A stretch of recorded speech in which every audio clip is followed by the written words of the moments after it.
ശരി, ഷാനുവിന്റെ ഒരു അഭിപ്രായം. ഇപ്പോഴത്തെ പുതിയ തലമുറയാണ്, ടേസ്റ്റ് വേറെയാണ്. അതിനകത്ത് നമ്മൾ പുഷ്പ ഒന്നുമായിട്ടാണ് താരതമ്യപ്പെടുത്തുന്നത്, അല്ലേ ഷാനു? പുഷ്പ ഒന്നുമായി താരതമ്യപ്പെടുത്തുമ്പോൾ ഇത്രയും കളക്ഷൻ നേടിയ പുഷ്പ ഒന്നിന്റെ പ്രതീക്ഷ പുലർത്തിയോ പുഷ്പ 2 എന്നുള്ളതാണ് വിഷയം.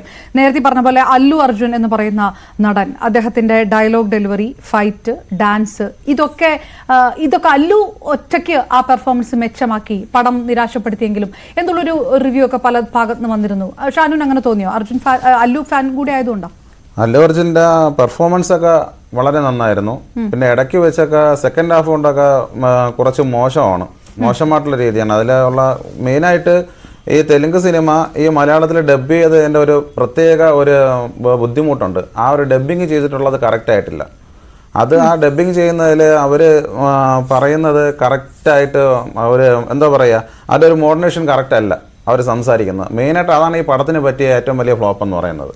പിന്നെ BGM മറ്റേ പുഷ്പ ഫസ്റ്റ് പോലെ അത്ര ഭയങ്കരമായിട്ടൊന്നുള്ളൊരു സംഭവമൊന്നുമില്ല. എന്നാലും പാട്ട് നല്ല ഗംഭീരമായിരുന്നു. 2 പാട്ട്, അല്ലു അർജുൻ്റെ ഒരു ഡാൻസ് കാണാനാണ് നമ്മൾ പോകുന്നത്. പിന്നെ അതുപോലെ അല്ലു അർജുൻ്റെ റൊമാൻസ് എന്ന് പറയുന്നത്, ഹലോ പോലെയും ആര്യ പോലെയും അതൊക്കെ നല്ല അടിപൊളി ചിത്രമായിരുന്നു. ഇപ്പം പറഞ്ഞ പോലെ സന്തോഷ് വർക്കി പറഞ്ഞതുപോലെ ശരി തന്നെയാണ്. പക്ഷെ അല്ലു അർജുനെ നമുക്ക് മാറ്റി നിർത്താൻ പറ്റുന്നില്ല. ഇനി ഈ പുഷ്പ ആര്യ ഹലോ ഒക്കെ സിനിമയിലാണ് അടിപൊളിയായിട്ട് പടം ഇറങ്ങി അല്ലു അർജുൻ അറിയപ്പെട്ടു. അതായത് മലയാളികളുടെ ഹരമായി തുടങ്ങിയത് ആര്യ സിനിമ ഇറങ്ങിയപ്പോഴത്തേക്കാണ്. ഈ പടം അത് തന്നെയാണ് ഈ പടം. ഈ പുഷ്പ 2 എന്ന് പറയുമ്പോഴത്തേക്ക് 2 എന്ന് പറഞ്ഞപ്പോൾ എത്ര നാളുകൊണ്ട് എല്ലാവരും കാത്തിരുന്നതാണ്. ഒരു മലയാള സിനിമ ആണെങ്കിൽ ആരെങ്കിലും കാത്തിരിക്കുമോ? ഫഹദ് ഫാസിലിനെ എന്തുകൊണ്ടാണ് തെലുങ്കിലും തമിഴിലും കൊണ്ടുപോകുന്നത്?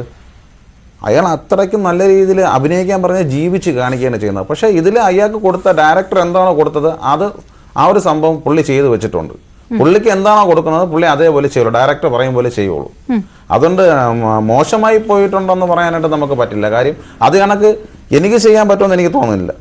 അത് ഈ പറയുന്ന ആൾക്കും ചെയ്യാൻ പറ്റുമെന്ന് തോന്നുന്നില്ല. പക്ഷേ ഫഹത്ത് ചെയ്യുന്ന ഫഹത്തിന് മാത്രമേ പറ്റുള്ളൂ. അതാണ് കംപ്ലീറ്റ് ആക്ടർ എന്ന് പറയും പോലെ, നമ്മൾ മോഹൻലാൽ പറയും പോലെ ഫഹത്തും അങ്ങനെ ആയിട്ടാണ് വരുന്നത്. അതുപോലെ ഈ പുഷ്പ 3 ഇറങ്ങുമ്പോഴത്തേക്കും ആരും കാണാൻ വരില്ലെന്നാണ് പറയുന്നത്. ടിക്കറ്റിന് ഭയങ്കര അടിയുമായിരിക്കും, ഭയങ്കര ബഹളവും ആയിരിക്കും, നല്ല ഹൈപ്പും ആയിരിക്കും. വീണ്ടും വരും എന്നും പറഞ്ഞുകൊണ്ട് എല്ലാ പടവും കയറി ബമ്പർ അടിക്കണമെന്നില്ല. Okay, right. പടം നിരാശപ്പെടുത്തിയാലും അല്ലു നിരാശപ്പെടുത്തുന്നില്ല എന്ന് പറയുന്നവരുമുണ്ട്. ഞാൻ തിരികെ വരാം. അശ്വന്തും ആദർശും തുടരണം.